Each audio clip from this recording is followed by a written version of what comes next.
Well, let's get into it today, talking about the Camino de Santiago, or the Way of St. James. This is a map of the Way of St. James, or the Ways of St. James is probably a better way to say it. Sometimes it's called the Highway of St. James. These are pilgrimage routes that come from all over Europe, and they are established and marked in any of these route maps that you can see throughout Europe. People will travel along these routes to get to this place here, which is the Compostela de Santiago. So all of these various routes are considered legitimate pathways or ways to the Shrine of Santiago. Now, Santiago is the Galician name. Galicia is this province in the northwestern corner of Spain. Galicia, Spain is kind of interesting. It's set up with, almost all of Spain is set up with semi-autonomous provinces, which for the most part run their own government, and in many cases they have different languages than the rest of Spain. Galicia speaks a Galician language which is closer to Portuguese than it is the rest of Spanish. Just like if you've ever been to Barcelona, they speak Catalan more than they do Spanish. First time Carolyn, my wife and I, by the way, my lovely wife Carolyn, the first time Carolyn and I were in Barcelona, the first thing I said to a waiter was, "Lo siento, hablo pero un poquito español." I'm sorry, I only speak a little Spanish. And he said, "Me too, I speak English and Catalan." Well, in Galicia, they speak the Galician, which is close to Portuguese, and so Santiago is the same, is equivalent to the Spanish San Diego, which is Saint Diego or Saint James. It comes from the Latin Sancti Jacobi, which means Saint James. Jacob and James in the ancient languages are the same word. So in fact, the people who tried to put James back on the throne of England during the historic time, they were called the Jacobites, because Jacob and James are the same thing. So the Compostela de Santiago is literally the field of stars of St. James, and the Camino de Santiago is the way of St. James. So this is what we're talking about. All of these are pilgrimage routes. During the Middle Ages, the pilgrimage to Santiago was the third most important pilgrimage in all of Christianity after the pilgrimage to Rome and the pilgrimage to Jerusalem. There were literally hundreds of thousands of people in the Middle Ages every year doing this, and you know what? They still are. In 2014, the last set of numbers I could find, there were 200,000 pilgrims who walked or cycled or rode horses or donkeys, you can get there any way you wish, along one of these paths. If you travel at least 100 kilometers on foot or 200 kilometers on a cycle, bicycle, then you can receive a certificate of completion for the Santiago, the Camino de Santiago. So this is still a major pilgrimage site, and as I say, it is one of the 3 top Christian pilgrimage sites in the world, and it has been for hundreds and hundreds of years, since the Middle Ages. Okay? So what's this all about? St. James is one of the 12 apostles of Jesus. He was the brother of St. John. If you guys know your New Testament, John and James were the sons of thunder. Their father was named Boanerges, which means thunder. So these 2 brothers were 2 of the ones that were closest to Jesus, along with Peter. So James, this is called James the Greater. There was a James the Less, who was the half-brother of Jesus, who wrote the book of James. I won't get into all that. By the way, I'm a pastor. Okay, I'm a pastor of a Christian church, so I'll not get carried away with that stuff. But Carolyn and I lead a Presbyterian church in Mexico.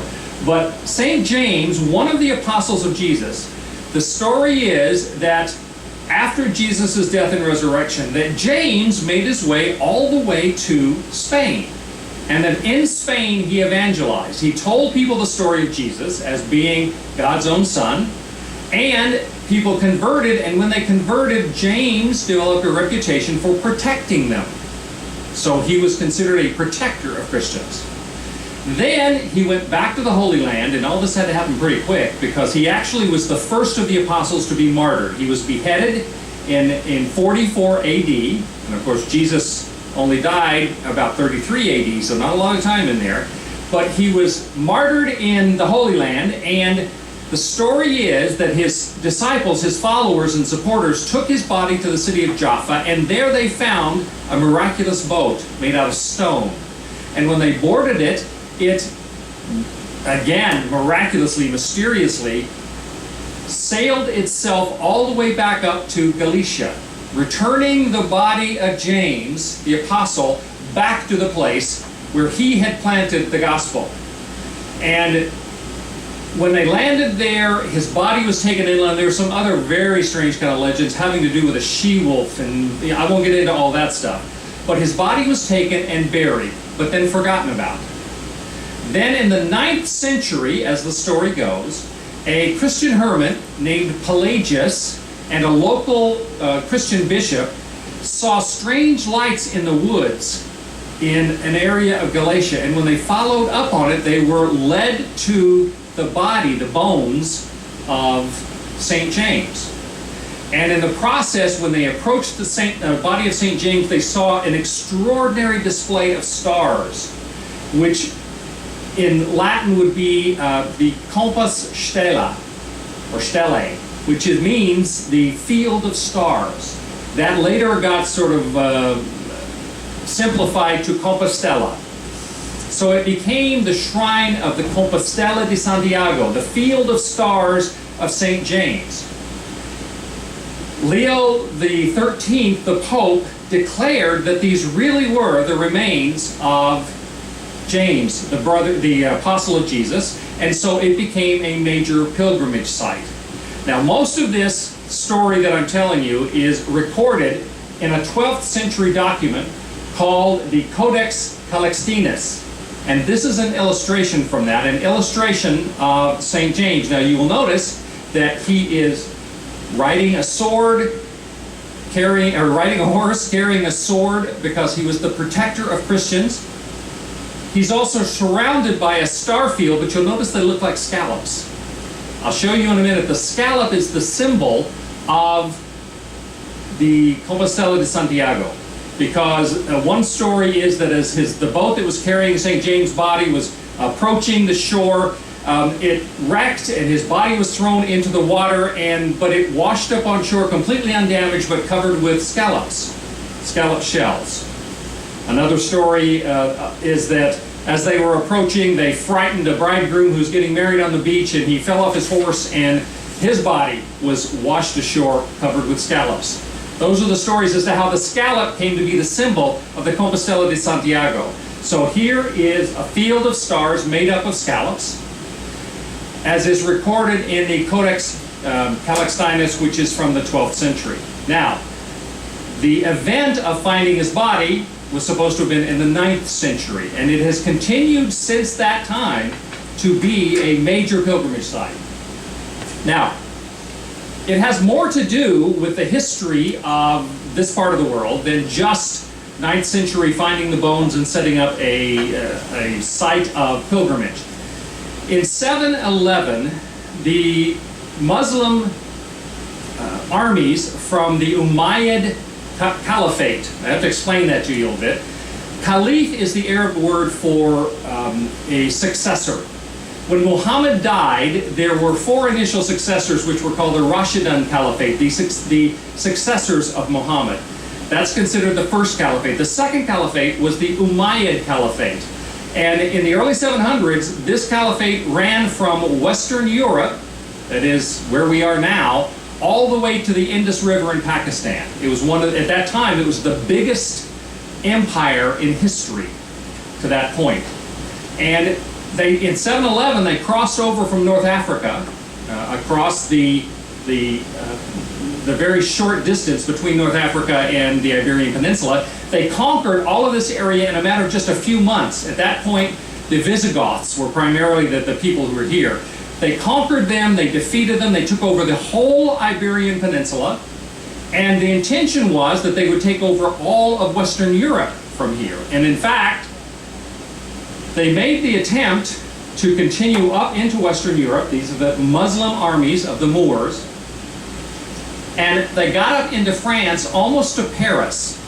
And there's a Battle of Tours. In some records it's called the Battle of Poitiers because it's in between those two cities. They finally were met by the first military force in Europe that was able to fight them off, and that was a Frankish army under Charles Martel. Charles the Hammer Martel, he was called. You always know somebody's a really tough warrior if they call him the Hammer. Well, Charles Martel was the grandfather of Charlemagne, who became, of course, the first emperor of the Holy Roman Empire, the king of the Franks, and all of that. Well, Charles Martel defeated the Moorish army, drove them back out of what we know as France, the Frankish kingdom at that point, and back down into the Iberian Peninsula. Slowly, slowly, from that point, the Christian kingdoms, and there were many different Christian kingdoms at that point, it wasn't just Portugal and Spain, they began to push them further and further out of the Iberian Peninsula. They didn't actually succeed in driving them out finally until 1492, the same year that Columbus came to the New World. And when they drove them out, the last place that they were in Spain was Granada. If you've ever been to the beautiful buildings and everything in Granada, those are all part of the Umayyad dynasties. Later on, the Umayyads broke up into smaller kingdoms. There were 23 little kingdoms that were Muslim at that point. But when they finally pushed them out, the part of this that relates to what we're talking about is that the legend was that at a time of critical need, when the Muslims were really defeating the Christians, St. James reappeared carrying his flag called the Galphalon, and he inspired the Christian armies in Spain to fight back against the Moors and defeat them. And the story was that whenever the Christians of the Iberian Peninsula or the Christians of Western Europe are horribly oppressed and in danger and threatened, that St. James, Santiago, will reappear flying his flag, the Galphalon of Santiago, and he will inspire victory for the Christian armies against those who oppress them. So that's one of the reasons why this became such an important place. Now, do you all know the writer Bernard Cornwell? Any historians in the group, history novelists? Bernard Cornwell is an English writer who's done a series of books called Sharpe's Rifles. It's about a British rifle unit during the Napoleonic Wars in Portugal and Spain and southern France. One of the first of his books has to do with the fact that the French, the Spanish who were fighting against the French Napoleonic forces that invaded, they were trying to get the flag of Santiago back to the Compostela de Santiago, to fly the flag to inspire the people to fight back against Napoleon. So here again is a further story of the idea that Santiago would come to the rescue when they are oppressed by, in this case, it was the anti-Christian French, since they had done away with the Christian faith in the French Revolution. All right? Lots of bits and pieces of this. Here you have the example or an image of Santiago Matamoros, which means St. James, the killer of Moors, and how he fought. You'll notice the poor Moorish fellow down here, being trampled by James's horse.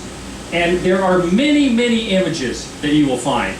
St. James at one point was voted as the patron saint of all of Spain. Later on, that was withdrawn by influence from Rome, and they made Teresa of Avila the formal patron saint, but they still acknowledged that St. James, Santiago, was the patron of the people of Spain. So slight demotion, but still very important in the legends of the Spanish people. This is the Cathedral of Santiago de Compostela.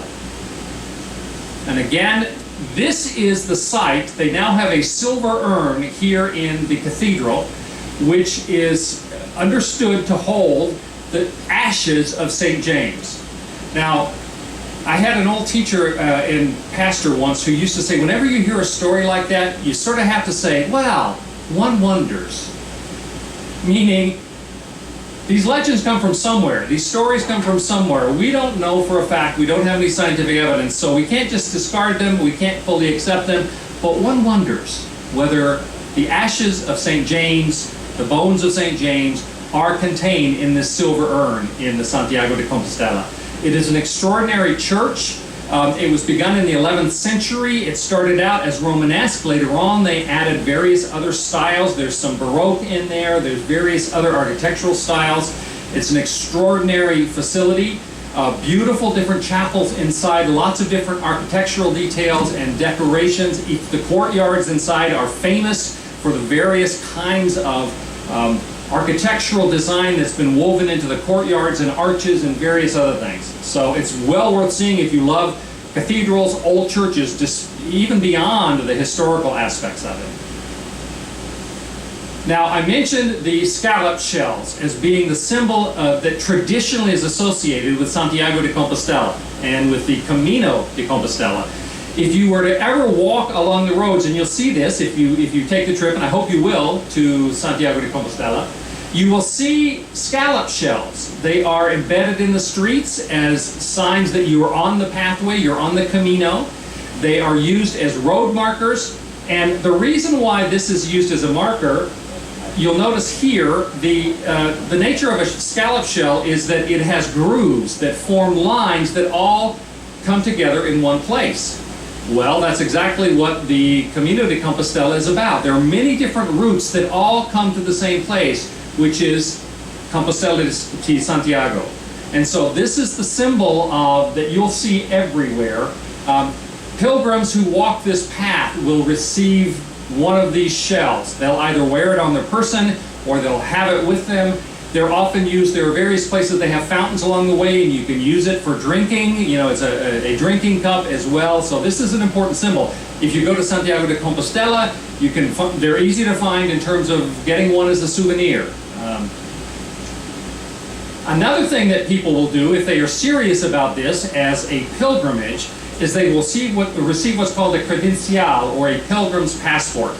Along the way on the Camino de Santiago, there are various refugios, or places of refuge, various overnight stops. And if you've gotten one of these, usually from a church, or there are other sites that, other places, even tourist information places that may provide them, when you visit these places, you can get them stamped, and those stamps provide you with a record of your travels, where you stopped, where you stayed, where you ate.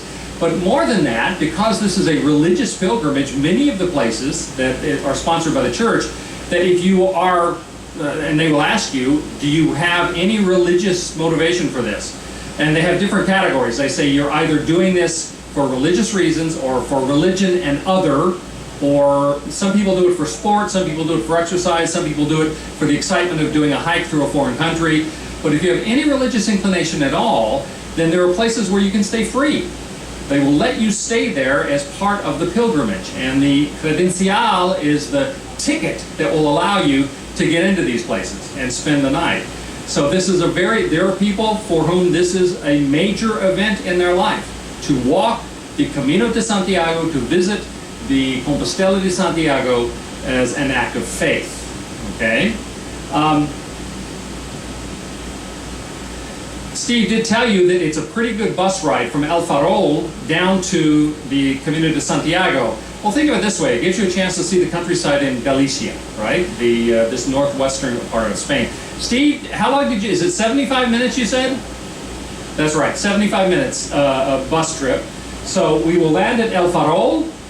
This is Santiago de Compostela down here, so you'll get a chance to see some of the countryside as we're going down and participate, at least by bus, in something that has been a very, very important trip, pilgrimage event for hundreds and hundreds, well, by this time, millions of people down through the ages, since the Middle Ages. Questions about the Camino de Santiago or Compostela de Santiago? If it has something to do with the particulars of the trip, we've got Steve back here who can answer those for you, but any questions about that? Either I'm very good or completely lost you. Yes? Is it still active as a church today? Is it still active in the church? Yes. Yeah, I mean, it's still an active cathedral. I'm not sure. At one point, if you did the, as a religious pilgrimage, if you did the Camino de Santiago, it actually earned you a plenary indulgence. If you're a Catholic, you know what that means. If not, come and see me afterwards. But I'm not sure if they offer an indulgence for it anymore or not, but at one point it was that serious. Now, I should say that Pope Leo XIII declared these to be the actual remains of James. Today, the Catholic Church is non-committal about it. They won't say yes, they won't say no. They sort of leave it floating. But they do recognize that as an act of faith, the pilgrimage to Santiago is still a very valid, and that's why I don't think that they want to, they want to discount it, but they're not sure that they want to encourage, to verify it either. So, yes.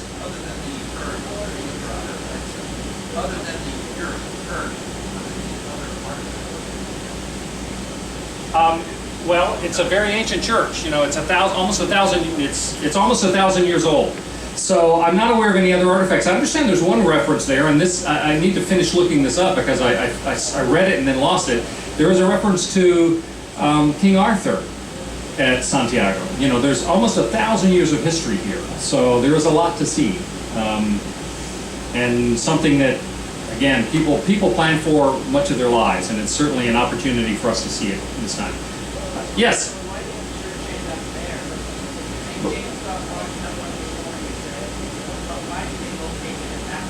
Well, when they landed there, they carried his body inland. I don't know exactly why they decided we're going to bury it here, but the reason the church is built there is because that's where they found his bones later. That's where they found his remains. Now, why they were motivated to take them there? Because at that point there was no city there. I mean, it's not like they put him in a city and then the whole thing. The church, the Santiago de Compostela, the city, and this is the capital of the whole region of Galicia now.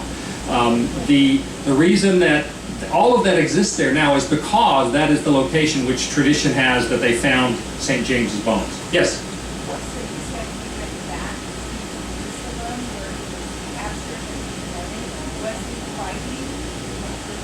No. When he went back, he became a martyr to the Jewish authorities. As one of the first, he was the first martyr of all the apostles. The first martyr of all the Christians was Saint Stephen, but the first martyr of all the apostles was James, the follower of Jesus, and he was beheaded for religious reasons because the Jewish authorities were opposing them at that point. That's long before any of the Roman persecution or anything like that. But it didn't have to do with anything military. It just had to do with the fact that he was a follower of Jesus who was declared a heretic by the local Jewish authorities. Any other questions? Yes. Yeah.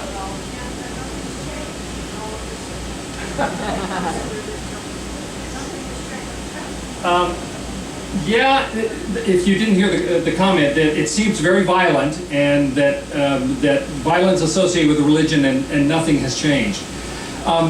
We find all sorts of reasons to be violent. That in this case, the Moors, the Muslims had invaded and they were planning to take over Western Europe. One of the talks that I've done on some of the other trips has been about the Crusades, and the Crusades have a very bad rap today in terms of all of these Christian knights, and they did some horrible things. Don't misunderstand me. But the initial motivation for the Crusades, I believe, was justified, because the cry came from from Constantinople, the Byzantine emperor, to the Pope in Rome when they were threatened by Muslim armies outside the gates of Constantinople. Well, they recognized that in the 700s, the Muslim armies had tried to take over Western Europe as well, and here now they were coming from the east. And so the idea was that it ended up, the initial motivation was that it was a war of defense, that they were going to be conquered, and so that they needed to fight back. So in this case, St. James is seen as being a supporter of those who are fighting for their own property, their own land, to fight against somebody who conquered them. And yes, the human experience is one full of violence. And would that it were not so, but that is the nature of human history. In fact, some historians have said that human history is defined by the wars we fight. And the more I study history, and again, I started out in theology and philosophy, and then began to teach on world religions, and from there began to learn about the history behind all of that and the cultures behind all of that, and that's how I end up with all this kind of stuff. But I sometimes get frustrated and a little depressed when I realize how much all of this is about war. You know, we find some reason to fight over stuff, okay? And this is one of them. But this is a case where, according to the tradition, the forces of good won out over those that were trying to oppress them. All right? Any other questions? Thank you all very much for being here today.